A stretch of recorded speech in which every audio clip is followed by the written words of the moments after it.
They paid more than I'd ever seen for a night job that involved nothing more than sitting in a tin box with a coffee thermos and a view of asphalt.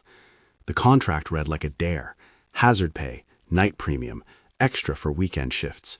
And when you have 2 kids and a stack of overdue notices, a dare sounds like a promise. The gatehouse sat on a shoulder of a stretch of highway that time forgot. To the east, the road fell away into dark. To the west, headlights slid past like fish passing a reef. The booth was no bigger than my kitchen table turned into a bunker, a control panel full of worn switches, a rail of keys, a bank of CCTV screens streaked with the highway's slow pulse, and a small break nook with a thermos, a chipped mug, and a frayed rug under my feet. On the far side of the barrier, the gate arm loomed like a jaw, heavy metal, counterweights, the kind of thing you only notice when it's not working. Thomas had pushed the job across my palm like it was both a favor and a test. He'd been precise in that dry way managers get when they know more than they're saying. Nightgate runs high, he'd said. You learn the rules, you keep to the list, you make your checks. Pays good because the work is... He didn't have a word for it, so he left it open. He gave me the set of keys and the laminated sheet with a typed list. The paper looked like a brittle promise, simple directives, timings, and a handful of cautions that read like common sense until they didn't. They called me Sam on the roster. Emma and Jacob called me Mom. Those names were why I took the keys home that evening and slid into the booth at dusk, with the highway settling into its thin, refrigerated blue. I ran through the checklist the way I'd learned to with everything else that mattered in my life, quietly, because there are people who sleep to the sound of other people's panic, and you learn to be considerate of strangers. Camera systems, radio check, panel lights, thermos, hot, logbook, blank, waiting for ink. The gate arm descended at my touch with a hollow groan that sounded like a creature settling into sleep. Mark's car arrived at 1:15 dusk. He parked like he owned space, front bumper nearly to the reflector posts, engine idling long after he killed the ignition. Young, too neat, with a laugh that didn't match the rest of him. He'd worked mornings at a service station or a truck stop somewhere before they transferred him here, Thomas had said. He had this sort of confidence that thinks rules are suggestions. He bounced in with a duffel, a smile, and a phone full of podcasts. First night, he said, as if that covered everything. He smiled the way you smile when you're certain a story will be short. I went through the motions because strange things tend to hide in motions. Check the lock on the supply locker, confirm the camera angle on the maintenance shack, run the gate manual up and down twice to hear the bearings settle. Point out the secure room, the only small space with a lock from the inside, a narrow slot to see out, and a reinforced door that sounds like a coffin but is safer than the rest of the booth when things go wrong. Give the keys a clink. Entry key, maintenance key, backup latch. I told him the hours on my watch, and he glanced at the digital display as if time might rearrange itself. Then I read the rules aloud, because Thomas liked his rituals. He watched from the CCTV bank as I flipped the laminated sheet between my fingers. Never work alone, I said. Never be the only one operating the gate without a remote check-in. No exceptions. Mark snorted. That's what cell phones are for. We have check-ins, I said. You sign in on the radio every hour. If you miss 2, you call Central. If Central doesn't get you, they send a runner. The gate isn't a vending machine you can press and walk away from. Rule 1 was common sense, until the agency of the night rewrote common sense into a list you obeyed because the alternatives were permanent. I watched Mark's jaw move. It was the first place you could see the "I don't believe you yet." He'd get there. The job shakes most people down to a spectrum. Confident, cautious, or not convinced. Mark was confident. Don't leave the gate open after 11, I said. Exactly at 11, the gate is lowered and locked. You don't open it. You don't lift the latch unless you have permission from Thomas or from Central, and they can confirm the call. You don't let people in after curfew. The latch's counterweight is tuned. It holds the line when the things push. We don't argue physics with them. He shrugged. Seems it is what it is. My voice kept the flatness of someone who had divided life into tasks. The latch is a schedule. It's not about keeping motorists out. It's about keeping the margin between what we are and what they want to become. Lock it at 11 to the minute. No exceptions. I pointed to the maintenance shack off the turnout, a squat structure of corrugated metal and rust. It sat like a tooth sunk in dirt. Its padlock was dull and met every argument with silence. Never investigate noises from the maintenance shack between 10 and 5, I went on, no matter what you think you heard. No keys, no go-arounds. Not for a child sound, not for a meowing cat, not for a man asking for a jump. not until daylight, and not without at least 2 people. He scoffed. That's a storage shed. It is. Sometimes it's only a storage shed. Sometimes it's not. Not mine to argue. If you hear something, call for backup on the radio. Log it. Wait. If no backup within 7 minutes, call again. If you hear the scratching through the walls, you don't go near. Log it. Wait. 7 minutes? Why 7? That's what Thomas told us. An exact interval. Not 10, not 5. 7. You clock it and you don't move. If the lights blink 3 times in a row, you get into the secure room and you wait for 7 minutes. Nothing else. Then you come out. Mark made a face like someone tasting lemon. Sounds like superstition. It's a rule that keeps the job behind what it is, I said. You don't get to call it superstitious because you don't like it. We walked the booth like you test a map when you're unfamiliar with the territory. I showed him the panel for the glyph lanterns kept in the crate. They looked like old mining lamps with a fresh coat of soot. Etched into the glass were symbols that didn't belong to any alphabet I knew. Thomas had them issued in every box the same way medpacks were issued to soldiers. We didn't know exactly what the symbols did. No one in the operator's manual spelled it out in a brushstroke of science. But when their light bounced off the gate arm, the pressure on the hinge eased for a while. They bought time. There are tools that look like relics and work like tools. These were one of them. Keep eye contact down when someone's at the gate and they look wrong, I said. Don't touch them. Don't respond to their questions more than you have to. If they tilt their head and their eyes don't follow you, shut the glass. If they press anything against the gate, light, hand, breath, do not look at their face. Keep your gaze to their shoulders. If you look at the face, you risk anchoring. Anchoring?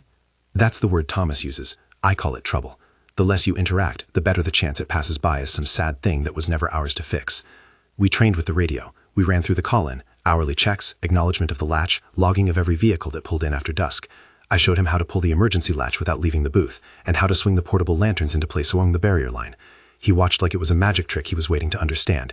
He fidgeted with his phone. He made jokes that landed flat in the booth's hum, and his smile never reached his eyes. I wrapped up with the deadbolt lock at 11. On the dot of 11, the gate arm had to be lowered and the manual deadbolt engaged. The bolt rode with a specific sound, 3 metallic clicks and a sigh, and the CCTV camera that watched the center line would record a near-perfect black stripe, where pedestrians and headlights smeared themselves into long, lazy ghosts. We practiced the lock so the sound would become as familiar as a child's cough. It was an anchor. You learned to love the anchor. When Mark asked why the pay was high for such a small job, I said, "Night work pays for what doesn't show up in daylight." It was probably the most true thing I said that week. If you like slow burn night shift stories, subscribe. You'll get one now and then. It's the least I can do for people like us. The first nights were small tests. A driver who passed through at 9 with a thermos, who took the free hot water and didn't leave the small change he was supposed to put in the tin. I told Mark not to engage. He raised his eyebrows and said, "People are poor, come on." The man smiled like the world was a private joke, and the way his fingers moved, stiff at the knuckles, a little too precise, made my skin crawl. Mark wanted to laugh it off. I didn't. The man left. He never looked toward the glass. He kept his head bent like a man practicing being a machine. The radio logged the incident with a neutral tone. At the end of the night, we had the notation, "Odd behavior, no follow-up." We had a second minor test on the third night. A long-haul trucker who'd been a regular before us pulled into the turnout and sat with his headlights on like someone who'd lost the will to sleep. He asked for coffee. He hadn't paid. He'd been on our stretch for months and he'd always tipped well. Mark wanted to be neighborly. I told him to use the $3 honor tin for coffee or to call Thomas if he had trouble. The trucker took the thermos from the counter and said, "Just like old times." His voice had a ring like wind through a trailer. He hugged the thermos tight to his chest and drove off without once glancing at the camera. Mark rolled his eyes and said, "Some people are just," but he didn't finish. He couldn't make the word mean neutral. The maintenance shack noise started as a child sound, if you accepted the fantasy of a child in the dark. It was a thin, wet sound, like someone running their hand along corrugated metal. On the tape, it looked like nothing. Cameras don't catch everything. On the ground, it was a sound that crossed the nerves. Old me would have walked out with a flashlight and a sense of righteousness. New me had Emma and Jacob and unpaid bills and a job that paid double. "That's just an animal," Mark said the first time it happened. The sound came on like someone had found a splinter and wouldn't stop twisting it. He wanted to go because he wanted to show me it was nothing. He wanted to prove a point. He wanted the proof so badly he couldn't see the reason. We counted 7 minutes when the lights blinked. It was almost theatrical. One night, about a week into training, the fluorescent above the control panel died like a blown fuse and came back on. It blinked 3 times, patient and cold. "Secure room," I said without thinking. He laughed and stood up.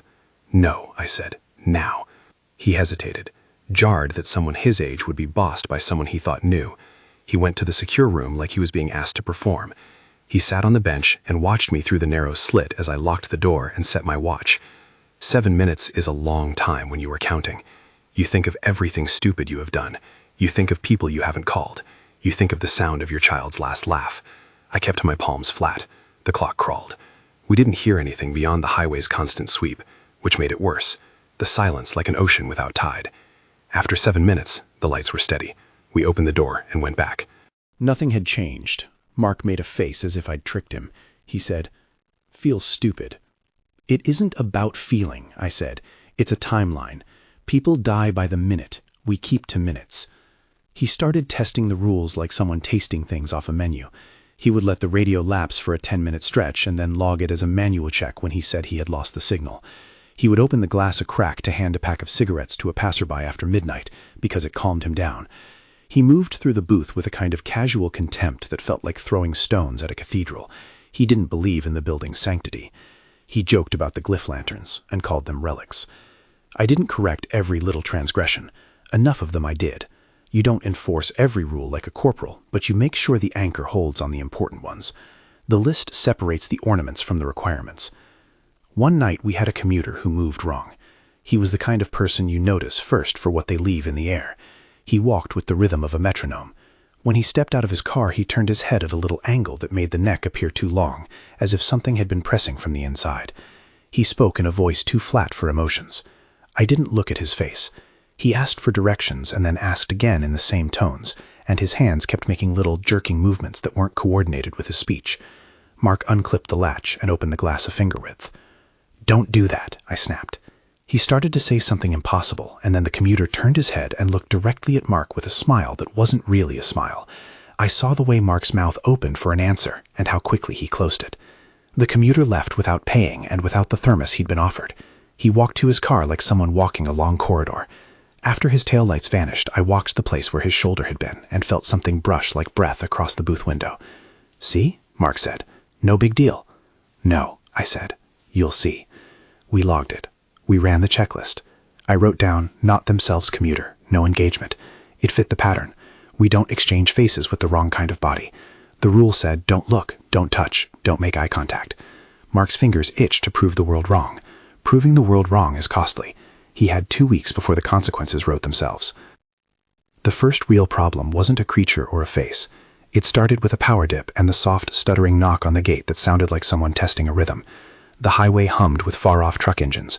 The booth's video popped and rolled like static. The CCTV image went gray for a heartbeat and returned with a smear across the lens. Whatever was at the edge of the camera had the light of someone leaning close and breathing on the glass. Mark laughed when the monitor showed the smear. "Camera glitch," he said. "Weather." "Look again," I told him. He did. He stopped laughing. The CCTV picked up a shape pressing against the gate arm. It wasn't human in its grammar. No shoulders, too many points of suggestion. But someone or something was leaning into the metal like it had a face to press. We were behind our glass. We were inside the box with the keys and the thermos. We could be seen. We were not in that moment, the thing under the gate's breath. "Call Central," I said. "We logged the hit. We let them know. Keep your hands on the radio and your eyes down." He did. He half saluted Central with a breathy, nervous voice. Gate contacted the arm. Possible pressing. Requesting instruction. Static answered. There was a ping from their end. They asked for the log time. It was 10:59. We had 1 minute before the latch. 1 minute. The thing at the gate pressed harder. The camera caught the smear of something wet against the metal like a child's mouth on a barbecue spit. It was the sort of image that makes your gut a fist. 11, I said. He hesitated as if the decision could be postponed. Thomas had told us once, the latch was a timing, the latch was a wait. 11 was ceremonial and mechanical.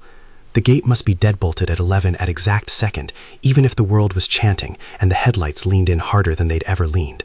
The hinge would hold against pressure if we did it properly. If we didn't, then we were not just a gatehouse, we were an invitation. Mark's fingers were shaking when he ran the deadbolt sequence. The clicks sang out like a clock that had decided to strike vengeance. 3 clicks, a thud. The gate's arm settled, and the thing pressed against the metal for a moment, made a noise that could have been a cry, and then moved away like a disappointed animal. The heavy wind of it receded, and the camera picture returned to grainy normal. Central logged our call and asked the standard questions. Any injuries? Any need for backup? We said no. We logged the event. We wrote it in ink. He looked at me with some new fear. Okay, he said. Okay, that one. You don't get to be okay, I told him. You get to be careful. Mark's skepticism tightened into something thinner and sharper after that night.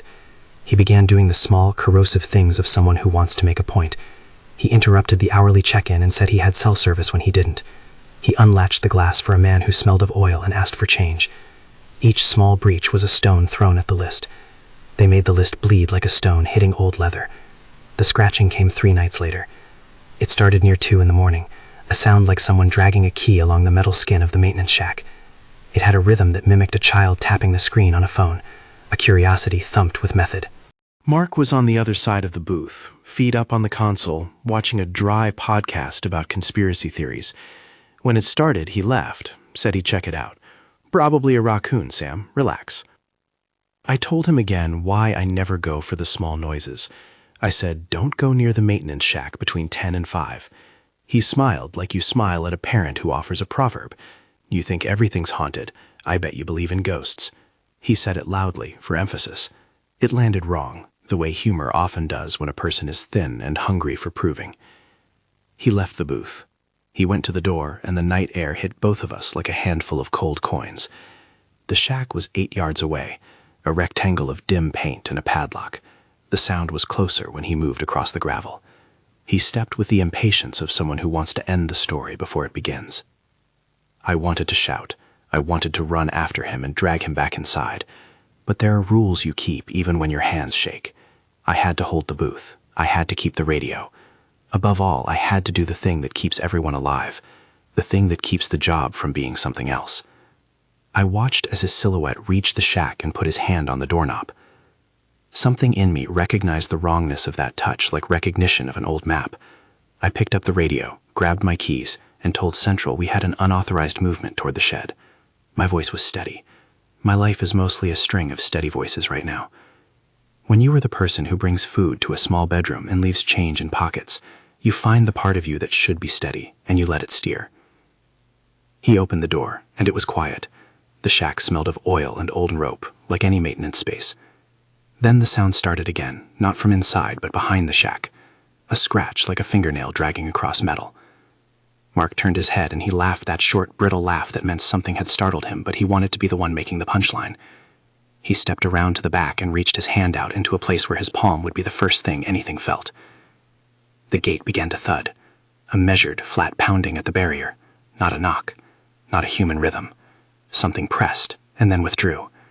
The camera showed a shape that didn't make right angles. Headlights blinked and then went steady. The radio burst with static. "Mark," I said, and my voice wasn't my own.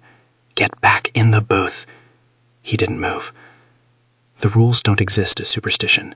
They exist because someone, somewhere, discovered the cost of ignoring them. You learn the cost by watching what happens when someone else believes the world is more pliable than it is. I watched him through the camera as the back of his jacket moved like someone wrestling a sleeve. Then there was a sound from the shack that didn't belong to any animal. It was a tearing, a wet, surprised sound.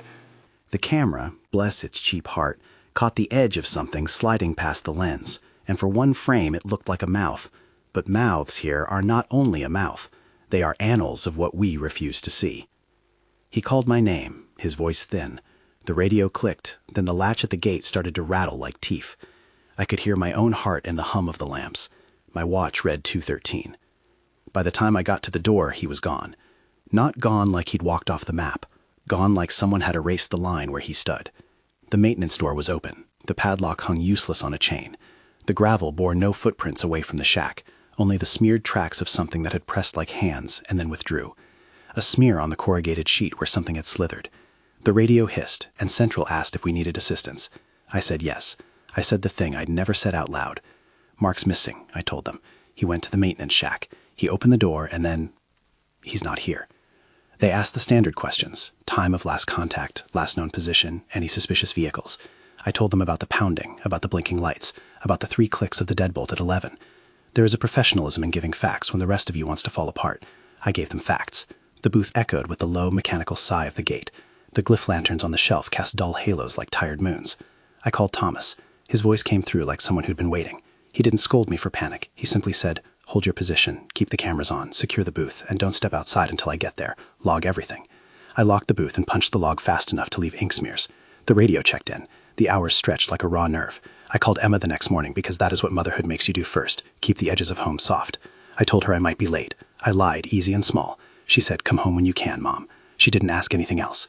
Children are good at not naming the things they can't fix. They brought a police cruiser at dawn. 2 officers with badges and measured questions that never quite reached the part of me that wanted to cry. Detective Ryan Bennett introduced himself with a name that sounded like a person who reads reports for breakfast.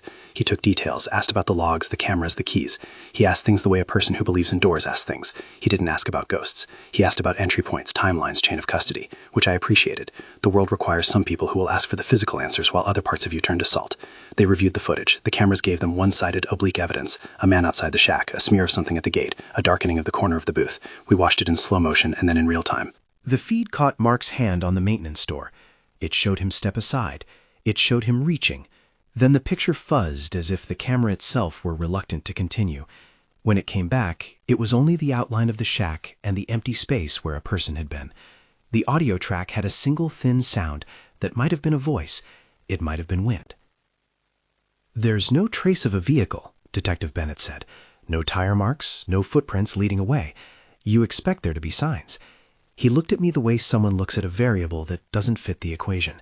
Did he get into a vehicle up the road? Did he go with someone? "He went into the shed," I said. "He opened the door. He was there." He made a note. "We'll catalog the images. We'll expand the search. We'll have patrols run the turnout." His voice had the authority of someone trying to fold an impossible problem into a pattern he could understand. I wanted to tell him the rules. I wanted to hand him the laminated page and watch him read the list and see the way his face would change. But it's the sort of thing you don't bring up in an initial police report. The world of law is skeptical for a reason. It makes people accountable. It binds us with evidence. Thomas arrived in a battered pickup about an hour after the cruiser. He looked like someone who had been waiting longer than he let on. He didn't hurry me to tell him what happened. The 2 of us sat in the booth beneath the glyph lanterns while the sun crawled up the horizon and the highway bled orange. He folded his hands like a man who knows how to fold things properly. "Follow the list," he said, as soon as I could get out the facts. "Double the checks. We're patching surveillance. You do 8-hour logs during the day, and you rotate nights. We'll shift you. We'll get someone else in the booth with you." He didn't offer explanations. He didn't need to. Thomas doesn't do explanations in the moment when the world needs containment. He slid a manila folder across the counter like a kitchen drawer opening. Inside were diagrams, notations, the kind of handwriting that suggests someone has been keeping something alive for a long time. He showed me the latch schematics, the maintenance locks, the past reports. There were names in that margin: Jason, Rebecca, notes next to them that meant not recovered and failed lock. "You know the rules," he said. "You keep people away from the maintenance shed between 2200 and 0500. You enforce the 11 o'clock latch every night. You don't accept their faces. You don't give them eyes. If a light blinks 3 times, you retreat for 7. You keep the lanterns lit when the pressure rises. You keep the log up to date." "I know," I said, "but he broke the rule." It was a sentence that landed like a verdict, not a condemnation, just a report. I thought of Emma and Jacob and the nights I had watched them sleep with all the prowlers of the city, like beetles under glass. I thought how the job on paper had seemed like a way out of scraping for overtime. Now it felt like a hinge I had to hold. "You'll be on shift," Thomas said. "Bennett will run the police search. We'll do what we can. For now, you stay. Ashley will be here tonight. She's new, but she listens. You train her." There are nights when the sky is empty and the highway is a vein, and you believe that if you keep the lights on, something will keep from finding you.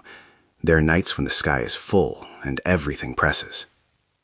When the sun went down again, the lane out front had a new car in the turnout with its hazard lights on, a small, pale hatchback. I watched it for an hour. It didn't move. It rocked like someone waiting for instructions. The booth's telephone line rang, and I let it go to voicemail. I logged the shift. I checked the bollards and the pads. Ashley came in with a face like she had practiced alarm in the mirror. She nodded at me and didn't smile, like she was waiting to find out if this was a joke. "Thomas told me to listen to you," she said. and there was no bravado in her voice, only a thin, steady line. I read the folder on the train. It's a lot. It's a job, I told her. You follow the list and you keep a clean log. If you see something wrong, you call it in. If you see a thing trying to look like a person, you don't look at the face. She nodded. She didn't ask the questions I had asked at 24. Maybe she had been raised to believe in lists. The hatchback in the turnout eventually pulled away without ever approaching. The night was heavy, full of the kinds of small sounds that make your ears pick at them. Wheels on gravel, the hiss of tires cooling, the distant radio of a truck.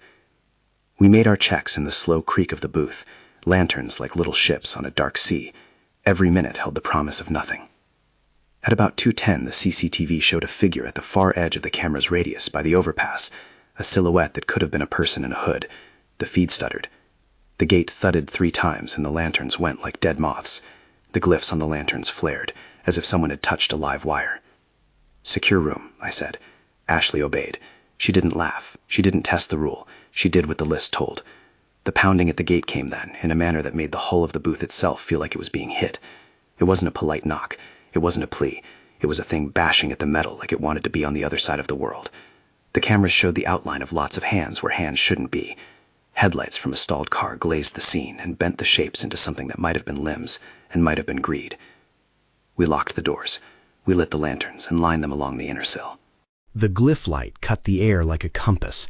Thomas's folder was open beside the logbook. My watch read 2:13.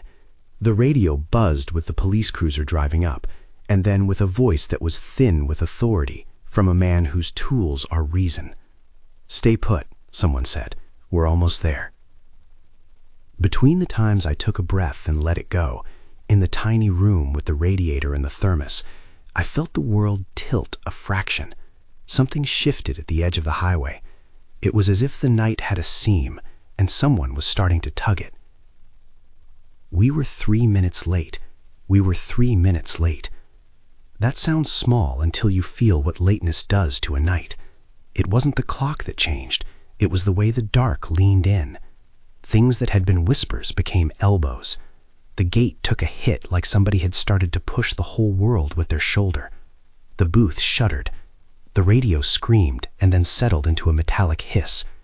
The CCTV bled static and then gave me the overpass. What the camera caught there looked wrong in the way a child's drawing is wrong. Too many angles where shoulders should be.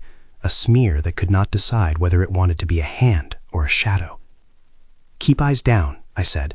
My voice snapped at Ashley and Thomas in the same breath. We had lamps lit along the sill.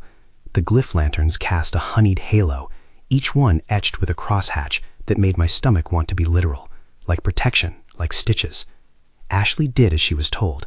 Her hands moved like someone who had practiced obedience in a mirror. She set the third lantern exactly where Thomas pointed, and then folded her hands over the logbook like prayer. Something hit the gate so hard the whole turnout vibrated. It wasn't knocking. It was a pounding with the geometry of many hands, each strike sending a tremor through the gate arm and up into the counterweights. If you have ever heard a blind thing try to map with rage, you know that sound. We kept our heads down. We kept our eyes to shoulders and jackets. We didn't look at faces because a face is a map and maps anchor. The box on the shelf, the one with the repellent emitters, was open before I could decide anything. Thomas had the folder open on his knee, one of the diagrams ringed with coffee, the handwriting in the margin like someone leaving marginalia for an inevitable funeral. He didn't talk about origin because people who carry knowledge like that don't waste breath on why. They spend breath on how to keep from losing it. "Line the lanterns," he said. His voice had the kind of authority that doesn't shout. It directs. "Emitters on the gate, sweep the arm. Ashley, pad the vent intake with the cloths and the symbol tags. Sam, manual override if the power dips again, and keep that door bolted." I moved on habit and training. The manual override lever felt like a relic and a hinge. It smelled of old grease and the oil of lives that had been held by hands before mine. I set the emitters along the chain and clipped them to bolts. Each device hummed when Thomas flicked the switch. The sound wasn't music. It was a low, quick vibration that seemed to push back at the pressure, like wind pushing on a window. The camera over the overpass picked up movement, shapes that folded over each other, as if several coats had been stacked and had decided to walk. They tested the seams up there, pulling at the bolts in the expansion joints. Screeches rose from that vantage, like a choir of things that had misread at him. It felt like the night had decided to try every door the world kept closed. William arrived like someone who had been there the whole time. There are better words for him, but they don't sit right in my mouth because they make him explainable. He was a hooded shape at first. No one in the booth can mistake the way a person walks until the person isn't a person. He didn't speak. He moved with the kind of patience that belongs to long-sighted predators or to something that has been told to hold a line for centuries. He set his palm on the gate arm, and for a second the metal seemed to breathe against his hand. The pressure eased. "Not invulnerable," Thomas said, very low. "He buys time. He doesn't close everything for us." We'd seen him before in the grain of the cameras, a hood on the overpass or a silhouette at the far turn. He was tall enough to seem to brush the underside of the bridge, and thin enough to look like a shadow someone had wrapped in fabric. The worst part about him was the way he felt like a moral bookkeeping, like a man who tended to broken fences and bore the marks for it without telling you his name. He didn't speak to us. He worked. He traced the lantern line with his free hand, and the glyphs flared like someone's breath had slipped through their tail and found a match. Where he passed, things uncurled and slumped away, as if they'd been holding themselves taut and then been directed to let go. He held a stance at the gate like a thumb pressed against the world. That, in the end, is all we had. The rules, the devices, and William when he chose to show up. None of it was a guarantee. It was procedure and occasional miracle. Nothing more sacred than habit. The attack didn't come from one spot. It had patience and breadth. It tried everything. The maintenance shack got 3 hits in quick succession, like something trying to pound the world into a new shape. The overpass rattled, and something heavy pressed against the sentinelized underbelly of the bridge, knocking loose a small cloud of dust and the sound of flaked concrete like teeth.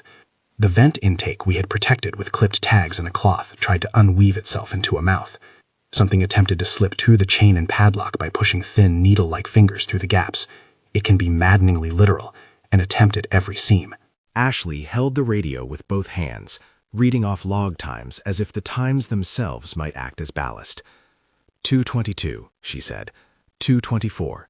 2:30. Her voice didn't crack. She read the hours like a rosary. Thomas lit a small burner and burned 2 strips of paper with symbols drawn in his careful handwriting. The scent was bitter and heavy, and it seemed to puff out the edges of the room with a smoke that tasted like iron. He moved the smoke across the inner sill and across the lanterns, and the glyphs took on a white ring around them as if the smoke had polished their edges. He knew more about the what to do than anyone else I've known. The folder was a record not of a single man, but of generations of people who had learned small courses of excision and survival. "Don't look," Thomas said when someone near the overpass tried to crane their neck. "Do not look. Keep personal eyes on the movement of jackets, not faces. If they anchor to a face, they will carry it." At one point, a shape parted from the overpass.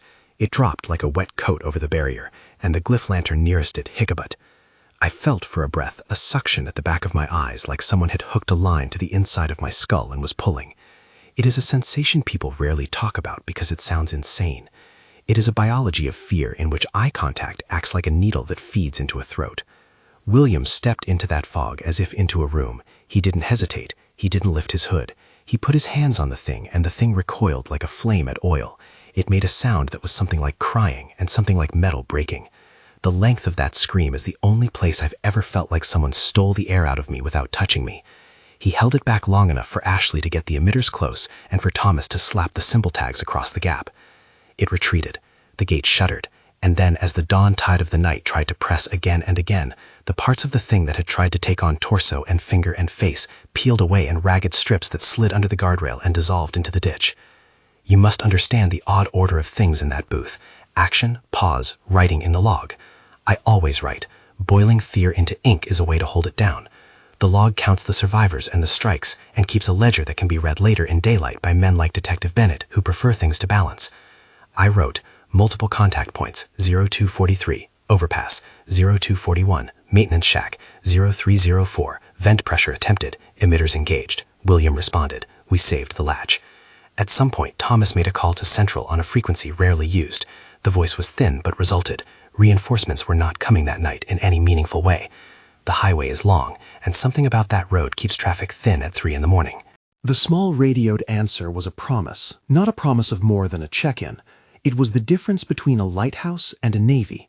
We were a lighthouse. "Prepare for a breach," Thomas said quietly. He sounded older than the years I knew him. Old in the way men who make lists are old, like someone who has memorized loss. "If they get in, keep to the pattern. Lanterns out, emitters sweeping, no face contact, no leaving the booth unless Thomas or I say otherwise. If you have to trigger the underbelly cascade, you do it. You buy daylight." He was both clinical and intimate about it, the man who had kept a ledger of names. I thought of Jason and Rebecca and everything else that had gone the wrong way. Names in the folder read like a prayer. They tried the underbelly next.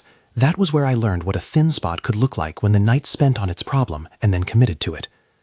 The vent cover I had armored with symbol tags and folded cloth started to stretch and bulge, like something behind fabric trying to make a face. The cloth tore from its stable with a sound of cellulose and then of whetstone. A finger-thin ridge edged along the seam, and then another, like a seamstress working quickly. The emitters screamed a chorus, their little vibrations piping out a blue light that slid across the rubber and metal. The thing tried to pull itself through like someone trying to dress a body out of shadow. It isn't cinematic, it's small. It's a set of tactile operations you learn to do quickly. You keep the cloth there, you place the second glyph tag directly on the seam, and you put 2 fingers of lantern light behind it.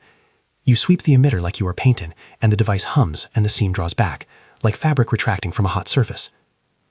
The thing backed away when it realized it could not get purchase. That doesn't mean there wasn't damage. The vent blistered and some of the cloth tore. We lost a strip of symbol tape. The thing tasted something and moved on. At 3:27, a different part of the turnout tried a trick I hadn't anticipated: passengers. They came in slow clusters, a set of cars spaced a hair apart, headlights down, engines warm. There were more than a dozen faces that could have been ordinary commuters if you squeezed them into the daylight, but under the overpass and under the lamplight, they moved wrong. They had the membrane of a person wearing a person. None of them looked directly at us. They walked slowly, palms flat at their sides like sailors pushing an invisible boat. They tried to crowd the gate, to lean and breathe near the little window, and to find the slot where the safety of contact begins. "Don't open the glass," I said. The words were a flatness I had rehearsed until they were automatic. No exchange. Record window protocol. Do not touch.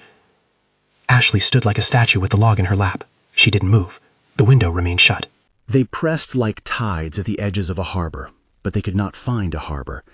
A lamp's light outlined their shoulders into human shape, and the emitters made the air around them flicker like a heat mirage. We didn't give them purchase. We didn't hand them a smile. People get dangerous when you hand them permission. There was a moment when the booth's small domestic light seemed to contain the whole world. You can get small glimpses of how human beings behave when cornered into a pattern. We read instruction sheets. We set our hands on levers. We ignore the panic that wants to sound. We kept the lantern ring intact, and we pushed the devices to their limit until the emitters hissed and then restarted like caged animals. William stood at the gate like a low pillar of shadow, and he draped something over the crowd.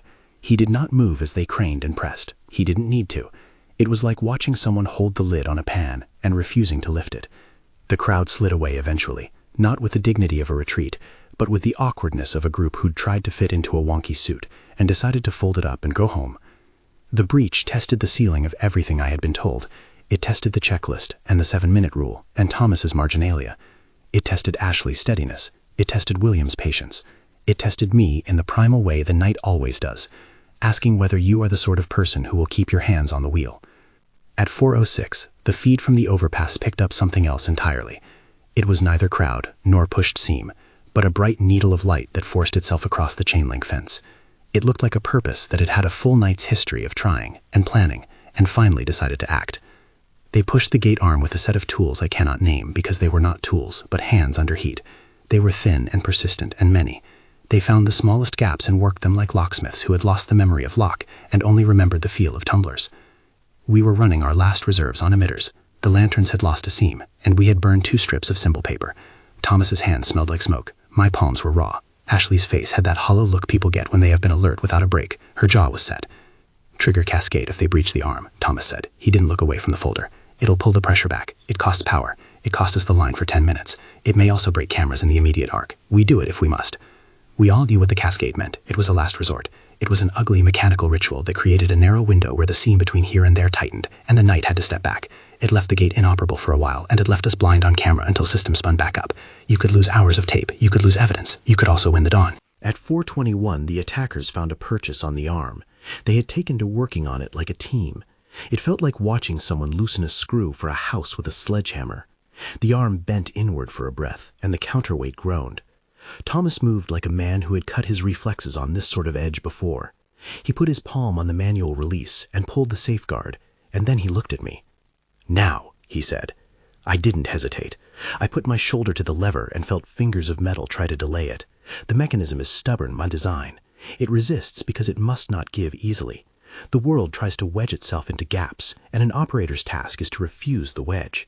I keep the lever moving, keep pressure on the handle with every muscle, and then the cascade sounds like a machine sobbing. The lanterns blew out from the outside, and then with a sound like a breath, they shone bright, as if something in the room had chosen to wake. The cameras registered a white streak across the feed, and then blacked. For 10 minutes, the gate went dark and silent. During the dark, our world shrank to noises. We listened to the road. We listened to the vent and the overpass and the maintenance shack, and the place where a car's heat would tell us that someone had come and gone. William didn't leave. He drifted like a cold lantern in the arc of the gate, palms on metal, fingers wrapping rims he could not let slip. His hood did not move even when someone shouted his name, because no one knew his name. He kept the world between us and whatever else wanted to be beyond. The minute the cameras came back, the actors were gone. The gate had a dent. The vent had pulled loose a corner of ducting. The maintenance shack had a smear on the inside of the door that looked like a handprint, but wasn't the whirl of skin. It looked like the map of a continent. The emitters had burned through a bit of casing. The tags held in place.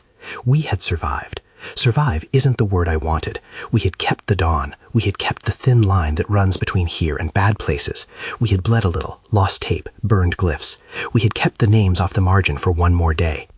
Thomas sat down and took his coat off like someone who had been carrying hard things. He had a small nick at his temple where something had struck him. Dust caught the blood and his hand trembled a fraction. He didn't speak of being hurt. He counted the devices and logged battery life in precise notation. He wrote Mark's name in the margin. He wrote others. The folder rested like a church on his knees. The paper is a ledger. You cross names in a way that is both practical and shameful. When the sun came up, it came like a promise. The highway turned silver, and the headlights that had stared at us like eyes went back to being tools. Patrols came up the road with strobes and earnest eyebrows. Detective Bennett returned with him and more men, who asked the right questions and took measurements, and said things like structural damage and no pry marks consistent with tools. He watched the CCTV again, and then the cameras of the overpass, and then the feed of the maintenance shack. He asked for chain of custody and for a list of everyone who had been on shift. "Is there any possibility of a hoax?" he asked gently, the way you ask if someone is sick because you need them to be a thing you can treat. "No," Thomas said, and he said it with the kind of authority that comes from relevant experience. "No hoax. We have a checklist. We have damaged hardware. The log times are consistent. We had multiple points of pressure. If it was staged, someone staged a lot of physical work and a lot of risk." Bennett patted his notebook. He is a man who prefers to fold the impossible into a duller thing. He took statements and then left us to the dust. For all the things a badge can do, it can't let you explain. You learn quickly who in the world is an agent of paperwork and who is an agent of containment. We had both. The aftermath is not cinematic either. The cleanup is laundry detergent and a replacement lamp holder and a bit of duct tape. Thomas replaced a strip of glyph tape and wrote a note about battery rotation. Central sent a typed memo about backup equipment and recommended a review of the schedule. The highway had new scuff marks at the barrier. There were dents where hands had tried to cram themselves through the chain. A small piece of corrugated metal that had been part of the maintenance shack lay in the grass, curled like a dead leaf. I called Emma and Jacob when I could breathe without sounding like a bell.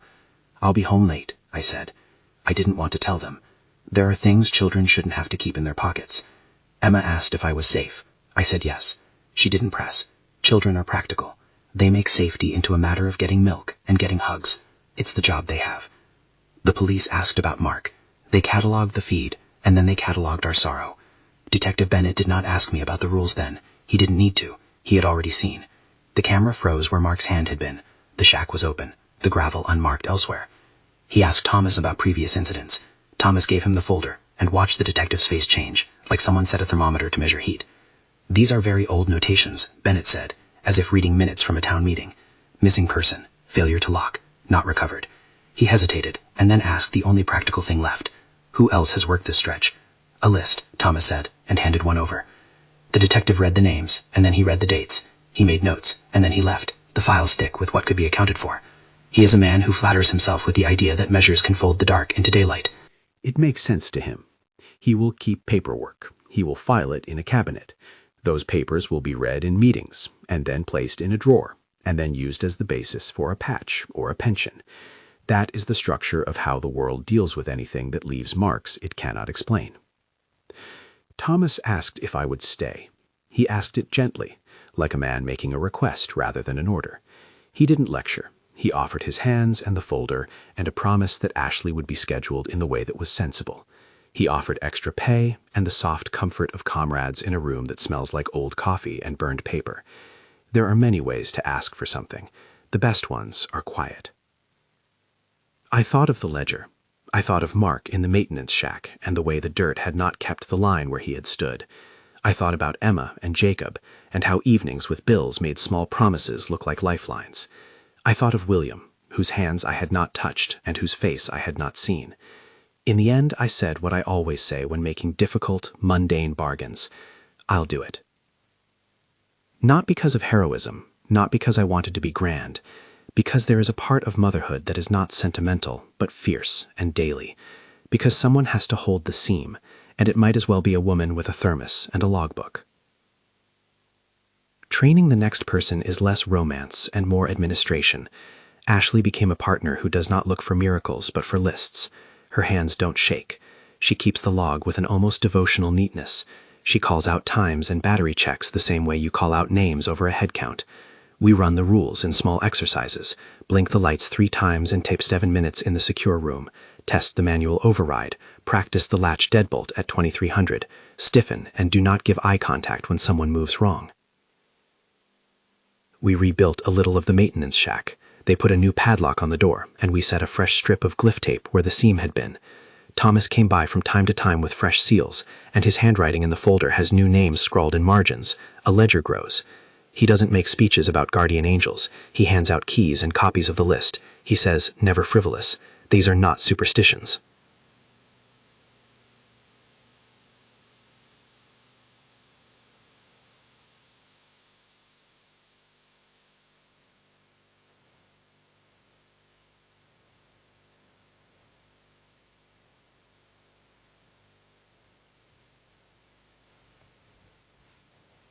He asked me once more, like a man asking a coworker to test a structural beam. I already have, I told him. I already did tonight. We held the gate. He nodded like he understood that we had done something practical. His badge didn't change the logic of what we had done. It simply made it easier to file away. William appeared in odd hours after that. Sometimes he was on the bridge at dusk, sometimes at the far end of the turnout where a ditch meets brush and the highway forgets to be a road. He never sat with us. He always came when we needed him, and left before we could be grateful without fear. It's a strange generosity. He keeps nothing to himself. He does what the folder suggests someone must do, and then he moves. In the morning, when the sun comes over the shoulder of the interstate, the hooded shape is a silhouette on the horizon, a dark thumb pressing the sky. He is not the solution. He is the symptom and the bulwark at once. I learned to accept that functionality isn't the same as understanding. We do not need to understand the nature of a thing to stop it. We need to know how to close doors, and when to keep our eyes down, and when to light sacred acts in the form of glyphs. There are patterns. The world has areas that need a guard, and people who can be trained to take the job. I was one of them now. When the report about Mark closed with "no trace," the hole it left in me was a small but permanent absence. We added his name to the list in the folder, and Thomas drew a line that marks the point where the ledger turns from record-keeping to mourning. Rebecca and Jason were still there in the margins with their own lines. There's a gravity to lists. Each name is mass. They hang. You carry them. People from the highway stop to leave flowers sometimes. It feels strange to have flowers in a turnout, like a domestic compromise. They learn not to leave things on the windowsill. They learn where a bouquet can be laid without giving the wrong thing purchase. Someone tied a yellow ribbon to the guardrail for a week after Mark disappeared. The ribbon sat there like a small meaningless promise until the rain wrecked it. You ask what the job cost. The obvious ledger is the hours, and the burned energy cells, and the burned strips of simple paper. There are other costs. You lose the neatness of your nights. You forget what it's like to go to sleep without counting the time until the next check-in. You carry a small, constant adrenaline that makes coffee like a ritual, and makes your hands calloused at the cuffs from 9 months of the lever. You also gain something, a counterintuitive calm. You become efficient. Your muscles learn the list so new you can act without thinking. Emma thinks I have gotten better at small miracles. I can fix a leaky sink and sleep through a truck's backfire. Jacob likes to hear that I keep the road safe, and he believes me because I bring home more groceries and enough to fix his sneakers. They don't have to know the exact words. They know the warm things of a life unbroken. I don't know how long I will be a sentinel. Maybe until something else takes the place of the list in the folder. Maybe until the road itself changes. Thomas will keep showing up until his hands no longer do. Ashley will stay as long as she can. There will be more names in the margins. That's the hard arithmetic of it. There will also be more nights we keep the seam stitched. There will be dawns we win. On quiet nights, I think of Mark, and I hear the sound of the gate when it closes. 3 metallic clicks, and a sigh. That sound is like a heartbeat in a world that is never entirely safe. We keep that sound. We make the sound matter. If you ever find yourself on a long stretch of highway, and there is a little box with a light on the shoulder, and you have clear eyes and a face you have not yet learned to protect, do not test the list. It is not superstition. It is a ledger. It is a way people devised to keep the seam from opening wider. I go back now because my kids need me to have a job that pays the electricity bill. I go back because I cannot stand the thought of someone else letting the list slip. I go back because William does not and cannot watch every hour. Most of all, I go back because the alternative is to close with regret. We are on a little island of light in a world that sometimes forgets to be kind. The rules are simple and they are brutal in their economy. Follow them and you raise the chance you'll see another morning. Break them and you don't get to argue with the clock. That is the ledger. That is the job. When the sun breaks the edges of the overpass now, I stand in the booth with the thermos in my hand and I watch the highway return to being a thing trucks travel on. I check the logs, I count the lanterns. I run my fingers along the margin of Thomas's folder and add my own neat, small handwriting to the list. Sam, continued. Ashley, trained. Mark, missing. Don, held. The city needs people to clean the streets and to mend roofs. The road needs people to stand the seam. Guarding a gate on a remote stretch of highway is not glorious. It is quiet work and resolute and necessary in a way that does not show up on the evening news. We are not heroes, exactly. We are custodians. We fetched on like a daily chore. If you want more stories from these small islands of light, true nights, slow burn things that teach you to count minutes and to love anchors, subscribe, and I'll keep telling what it looks like to hold a line when the world tries to push through it.